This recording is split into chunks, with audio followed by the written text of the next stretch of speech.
আমরা যদি বড় বড় কোম্পানিগুলোর দিকে একটু তাকাই তাহলে একটা অদ্ভুত বিষয় চোখে পড়ে। মানে তারা প্রতি বছর কোটি কোটি ডলার আর অসংখ্য কর্মঘণ্টা স্রেফ জলে ফেলে দিচ্ছে। আর এর পেছনের কারণটা শুনলে অনেকেই হয়তো বেশ চমকে যাবেন। একদম। কারণটা হলো তারা একগুঁয়েভাবে কর্মীদের দুর্বলতাগুলো শুধরে দেওয়ার পেছনে লেগে আছে। রাইট।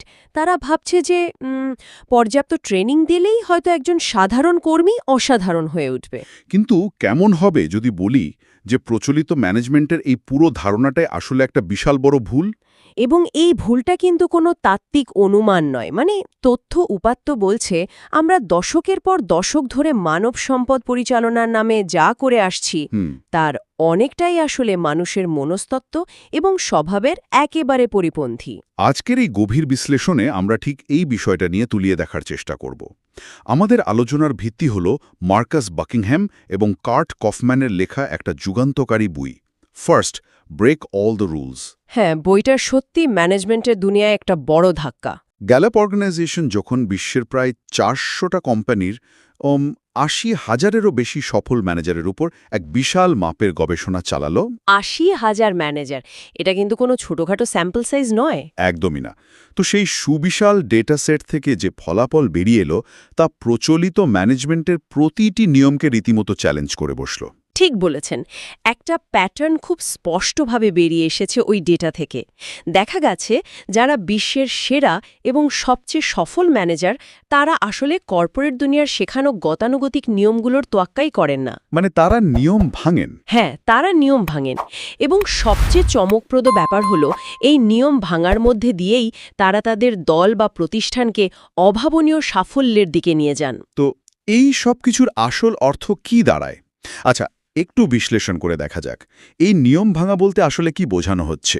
বিষয়টা খুবই ইন্টারেস্টিং। কারণ যখনই কোনো অফিসে বার্ষিক পারফরমেন্স রিভিউ বা কর্মমূল্যায়ন হয় তখন ম্যানেজারের প্রথম কথাই থাকে, আপনার কাজের এই দিকগুলো চমৎকার, কিন্তু আপনার এই দুর্বলতাগুলো নিয়ে আগামী বছর আমাদের কাজ করতে হবে। এটাই তো স্ট্যান্ডার্ড প্র্যাকটিস। তাই না? অর্থাৎ পুরো ফোকাসটা চলে যায় কর্মীর ঘাটতি বা দুর্বল জায়গাগুলোর ওপর। এই প্রক্রিয়াটাকে তো আমরা একদম স্বাভাবিক বলেই ধরে নিই। এটা অনেকটা ফুটবলের একজন দুর্দান্ত স্ট্রাইকারকে জোর করে ডিফেন্সে খেলানোর মতো, শুধু তাকে সবদিকে পারদর্শী বানানোর জন্য। চমৎকার একটা অ্যানালজি দিয়েছেন। আর এখানকার সবচেয়ে চমকপ্রদ দিকটি হল প্রথাগত ম্যানেজমেন্ট বিশ্বাস করে যে কোনো মানুষকে সঠিক ট্রেনিং দিলে তাকে দিয়ে যে কোনো কাজ করানো সম্ভব। মানে সবাইকে অলরাউন্ডার বানানোর একটা চেষ্টা আর কি। ঠিক তাই। তারা মনে করে মানুষের স্বভাব অনেকটা কাদামাটির মতো, যাকে ইচ্ছামতো ছাঁচে ফেলা যায়। কিন্তু বইটা তো বলছে মানুষের ব্যক্তিত্ব এবং প্রতিভা খুব একটা বদলায় না। একদম। গ্যালাপের গবেষণায় থাকা ওই সেরা ম্যানেজাররা স্নায়ুবিজ্ঞান বা নিউরোসায়েন্সের একটা সত্য খুব ভালো করে জানেন। আচ্ছা, সেটা কি? বয়স বাড়ার সাথে সাথে মানুষের মস্তিষ্কের নিউরাল পাথওয়েজ বা চিন্তা করার নির্দিষ্ট কিছু কাঠামো স্থায়ী হয়ে যায়। মানুষের ব্যক্তিত্ব, তার সহজাত প্রতিভা মূলত অপরিবর্তনীয়। ওয়েট, তার মানে আমরা আসলে চাইলেই নিজেদের পুরোপুরি বদলে ফেলতে পারি না? না, পুরোপুরি বদলানো সম্ভব নয়। কিন্তু এটা তো আমাদের শেখানো ধারণার একেবারে উল্টো। ছোটবেলা থেকেই তো আমাদের মস্তিষ্কে গেঁথে দেওয়া হয়েছে যে চেষ্টা করলে সব সম্ভব। হ্যাঁ, ওই যে একটা কথা আছে না, প্র্যাকটিস মেক্স পারফেক্ট। রাইট, যে অঙ্কে কাঁচা তাকে বেশি করে অঙ্ক করাতে হবে। অফিসে যে প্রেজেন্টেশনে দুর্বল তাকে পাবলিক স্পিকিংয়ে ট্রেনিংয়ে পাঠাতে হবে। দেখুন, চেষ্টা করলে দক্ষতা বা স্কিল হয়তো কিছুটা বাড়ানো যায়, কিন্তু সহজাত প্রতিভা বা ন্যাচারাল ট্যালেন্ট তৈরি করা যায় না। একটু বুঝিয়ে বলবেন? ধরুন, একজন মানুষ জন্মগতভাবেই খুব অগোছালো। আপনি তাকে টাইম ম্যানেজমেন্টের উপর 10টা সেমিনার করাতে পারেন, তাকে নতুন সফটওয়্যার কিনে দিতে পারেন। তাতে তো তার উন্নতি হওয়ার কথা, তাই না? এর ফলে সে হয়তো আগের চেয়ে কিছুটা গোছানো হবে, তার পারফরম্যান্স হয়তো দুর্বল থেকে গড়পড়তা বা অ্যাভারেজ পর্যায়ে আসবে। কিন্তু সে কখনোই একজন স্বতঃস্ফূর্ত বা ন্যাচারাল অর্গানাইজার হতে পারবে না। ও আচ্ছা। মানুষকে তার স্বভাবের বিরুদ্ধে গিয়ে পুরোপুরি বদলে ফেলার এই চেষ্টাটা আসলে চরম শক্তির অপচয়। বিষয়টা আমার কাছে একটা খুব পরিচিত কর্পোরেট দৃশ্যের কথা মনে করিয়ে দিচ্ছে। কি রকম? ধরুন, একটা কোম্পানিতে একজন অসাধারণ সফটওয়্যার আর্কিটেক্ট আছেন। তিনি নিজে কোডিং করতে ভালোবাসেন, একা একটা জটিল সমস্যার সমাধান করতে পারেন। কিন্তু কোম্পানির নিয়মে তাকে প্রমোশন দিতে হলে বা বেতন বাড়াতে হলে তাকে ম্যানেজার বানাতে হবে। একদম, তাই তাকে জোর করে টিম লিডার বানিয়ে দেওয়া হলো। এখন তাকে প্রতিদিন মিটিং করতে হয়, মানুষের সমস্যা শুনতে হয়, যা তার সহজাত স্বভাবের একেবারে বিপরীত। এই প্রথাগত নিয়মের ফলাফল কি হয়? কোম্পানিটি তাদের সেরা একজন কোডারকে হারায়। হ্যাঁ, আর বিনিময়ে পায় একজন অত্যন্ত হতাশ এবং অযোগ্য ম্যানেজার। সেরা ম্যানেজাররা কিন্তু এই ভুলটি করেন না। তারা তাহলে কি করেন? তারা জানেন যে দুর্বলতাকে জয় করা আর দুর্বলতাকে শক্তিতে রূপান্তর করা এক জিনিস নয়। তারা কর্মীদের দুর্বলতা ঠিক করার পেছনে সময় নষ্ট না করে বরং তাদের প্রাকৃতিক ক্ষমতা বা সহজাত শক্তি ঠিক কোথায় সেটা খুঁজে বের করেন। রাইট। এরপর তাকে ঠিক সেই শক্তির সাথে মানানসই এমন এক পরিবেশে কাজ করার সুযোগ দেন। কিন্তু একটু দাঁড়ান, আপনার এই যুক্তিতে তো একটা বড় ফাঁক থেকে যাচ্ছে। আচ্ছা, বলুন তো শুনি। আমরা যদি শুধু মানুষের শক্তির জায়গাটাতেই ফোকাস করি আর তার দুর্বলতাগুলোকে পুরোপুরি এড়িয়ে যাই, তাহলে তো বড়সড় বিপদ হতে পারে। এটা অনেকেই ভাবেন। ধরুন, ওই দুর্দান্ত সফটওয়্যার ইঞ্জিনিয়ারের কমিউনিকেশন স্কিল এতই খারাপ যে সে ক্লায়েন্টের সাথে ভুলভাবে কথা বলে পুরো প্রজেক্টটাই দুগিয়ে দিতে পারে। আমরা কি এই ধরনের মারাত্মক দুর্বলতাগুলোকে শুধু সহজাত স্বভাব বলে এড়িয়ে যাব? এটি একটি অত্যন্ত গুরুত্বপূর্ণ প্রশ্নের জন্ম দেয়। তবে সেরা ম্যানেজাররা কিন্তু দুর্বলতাকে প্রশ্রয় দেন না বা এড়িয়ে যান না। তাহলে তারা কি করেন? তারা যেটা করেন তা হলো তারা দুর্বলতাকে ম্যানেজ করেন আর শক্তিকে বিকাশ করেন। ম্যানেজ করেন বলতে? আপনার ওই ইঞ্জিনিয়ারের উদাহরণটাই ধরা যাক। একজন সেরা ম্যানেজার তাকে ক্লায়েন্ট সামলানোর ট্রেনিং দিয়ে একজন এক্সট্রোভার্ট বানানোর বৃথা চেষ্টা করবেন না। বরং তাকে এমন কারোর সাথে জুড়ে দেবেন যে ভালো কথা বলতে পারে। একদম ঠিক ধরেছেন। তিনি তাকে এমন একজন সহকর্মীর সাথে জুড়ে দেবেন যার কমিউনিকেশন স্কিল অসাধারণ।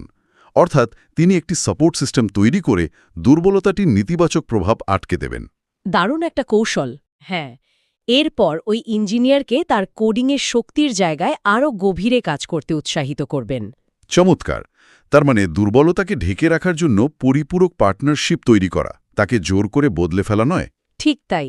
এখন যদি আমরা এই সত্যটা মেনে নিই যে মানুষের সহজাত প্রবৃত্তি অপরিবর্তনীয়, তাহলে তো নতুন কর্মী নিয়োগ দেওয়ার সময় আমাদের দৃষ্টিভঙ্গি কেমন হওয়া উচিত সেটা নিয়ে একটা বড় প্রশ্ন চলে আসে। হ্যাঁ, নিয়োগ প্রক্রিয়া নিয়ে আমাদের প্রচলিত ধারণাগুলো অনেকটাই ভুল। সাধারণত নিয়োগের সময় তো প্রার্থীর সিভি দেখা হয়, অতীত অভিজ্ঞতা দেখা হয়, বুদ্ধিমত্তা বা শিক্ষাগত যোগ্যতা মাপা হয়। যদি আমরা এটিকে বৃহত্তর প্রেক্ষাপটের সাথে যুক্ত করি তবে দেখবেন প্রচলিত নিয়োগ প্রক্রিয়ার মূল ভিত্তিটাই নড়বড়ে। কিভাবে? অভিজ্ঞতা, শিক্ষাগত যোগ্যতা বা দক্ষতা, এগুলো সবই খুব সহজে মাপা যায় এবং সিভিতে সুন্দর করে লেখা যায়।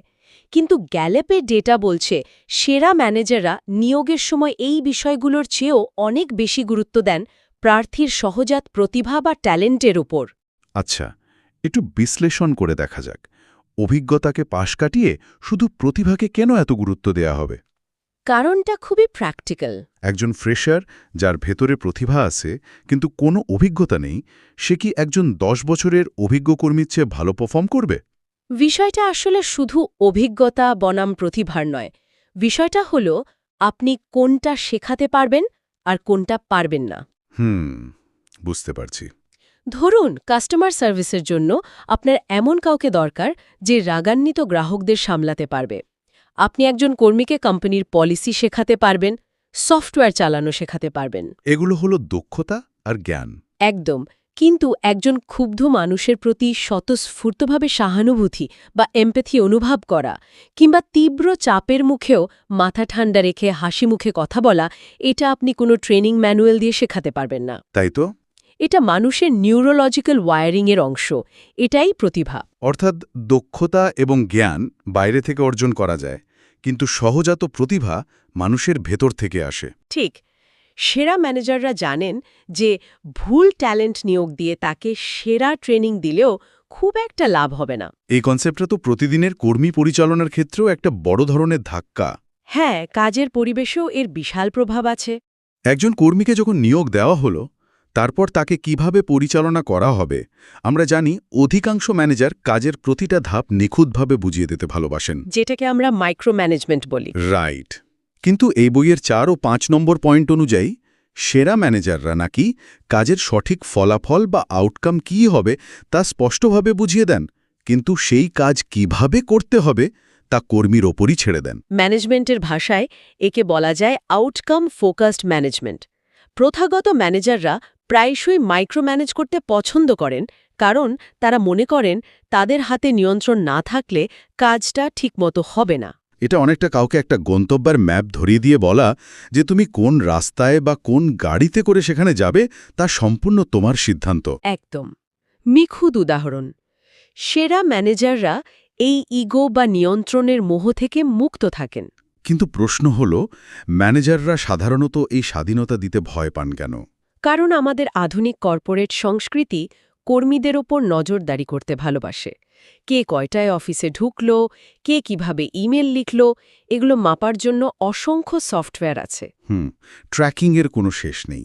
কিন্তু যখন আপনি কাউকে ধাপে ধাপে নির্দেশ দেন, তখন আপনি আসলে তার সৃজনশীলতা এবং দায়িত্ববোধ দুটোই কেড়ে নিচ্ছেন। এটা খুবই সত্যি কথা। সেরা ম্যানেজাররা খুব ভালো করে বোঝেন যে প্রতিটি মানুষের কাজ করার ধরন, তাদের চিন্তা করার প্রক্রিয়া ভিন্ন।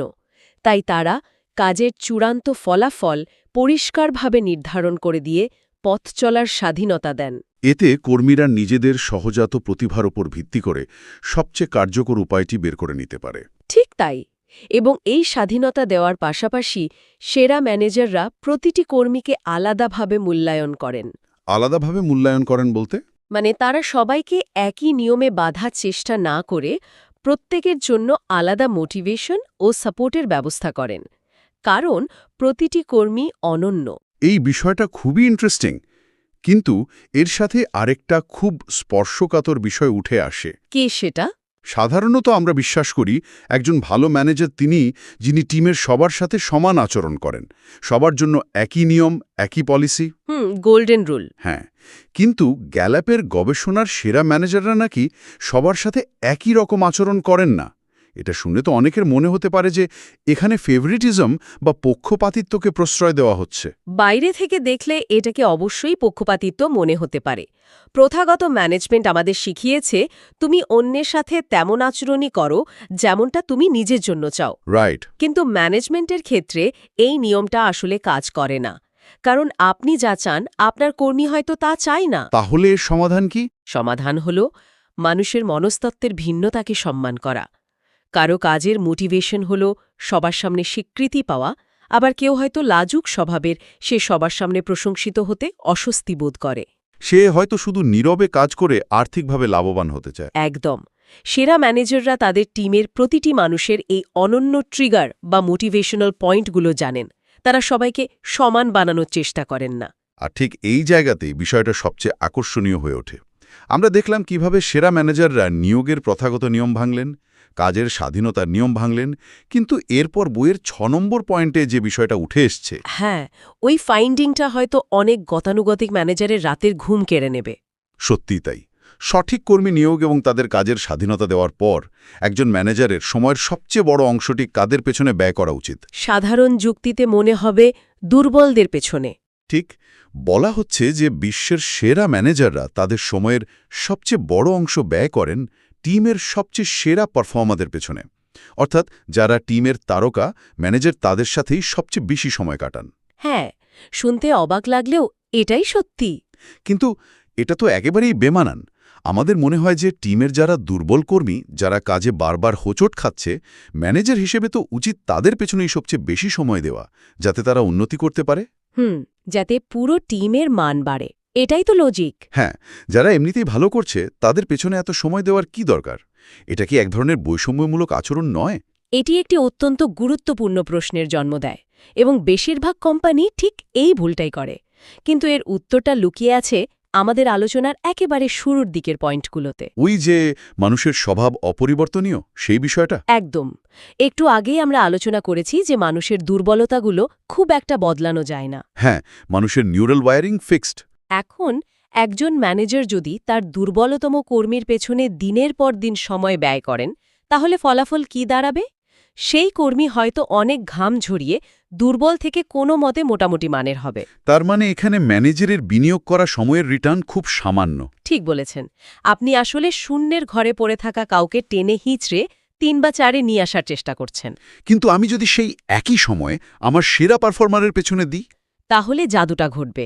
একজন সেরা প্রতিভাবান কর্মী, যার ভেতরে ইতিমধ্যেই ন্যাচারাল ট্যালেন্ট আছে, তার পেছনে যদি আপনি সময় দেন, তাকে সঠিক পরিচর্যা করেন, সে হয়তো সাধারণ ভালো থেকে বিশ্বমানের পর্যায়ে চলে যাবে। একদম, সে হয়তো এমন কোনো উদ্ভাবনী ধারণা নিয়ে আসবে যা পুরো প্রতিষ্ঠানের চেহারা বদলে দিতে পারে, এবং সে দলের তারকা কর্মীতে পরিণত হবে। আচ্ছা, এবার লজিকটা পুরোপুরি পরিষ্কার হচ্ছে। তার মানে আমরা আসলে গড়পড়তা হওয়ার দিকে ছুটছি না। সবার প্রতি সমান আচরণ করা মানেই সঠিক ম্যানেজমেন্ট নয়। ঠিক তাই। যার যেখানে শক্তি, সেখানে বিনিয়োগ করাই হলো আসল সাফল্য। দুর্বলকে জোর করে একটু ভালো করার চেয়ে সবলকে আরও ওপরে তোলার চেষ্টা করাই বুদ্ধিমানের কাজ। পুরো আলোচনা থেকে একটা বিষয় খুব স্পষ্টভাবে উঠে আসছে।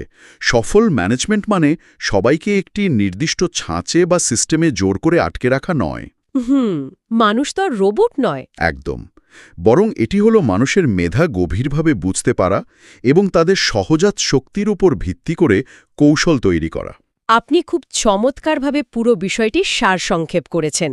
আর এই কারণে এই আলোচনাটি শুধু কর্পোরেট ম্যানেজারদের জন্যই নয়, বরং যে কোনো পেশার মানুষের জন্যই এতটা জরুরি। ব্যক্তিগত জীবনেও এর অনেক প্রয়োগ আছে। অবশ্যই। কেউ ম্যানেজার হন বা সাধারণ কর্মী, নিজের ও অন্যের সহজাত শক্তিকে চিনতে পারাটা ব্যক্তিগত ও পেশাগত সাফল্যের জন্য অপরিহার্য। এটি তথ্যের পাহাড় থেকে মুক্তি দিয়ে আমাদের একটি পরিষ্কার দৃষ্টিভঙ্গি দেয়। আসলেই তাই। নিজের শক্তিকে মূলধন করে কিভাবে এগোতে হয় সেই পথটাই এই বইতে দেখানো হয়েছে। আর এই পুরো কনসেপ্টের ওপর ভিত্তি করে একটা প্রশ্ন মাথায় খুব জোরালোভাবে ঘুরপাক খাচ্ছে। বলুন, কি সেই প্রশ্ন? যদি আমাদের ব্যক্তিত্ব এবং প্রতিভা সত্যিই জন্মগতভাবে অপরিবর্তনীয় হয়ে থাকে এবং পৃথিবীর সেরা ম্যানেজাররা ঠিক এই বিষয়টি মেনেই সফল হন, তবে কি ক্যারিয়ারে আমাদের বেশিরভাগ হতাশা এবং ব্যর্থতার মূল কারণ হল এমন কোনো চরিত্রে বা পেশায় মানিয়ে নেওয়ার আপ্রাণ চেষ্টা করা যা মূলত আমাদের সহজাত প্রকৃতির একেবারেই বিপরীত?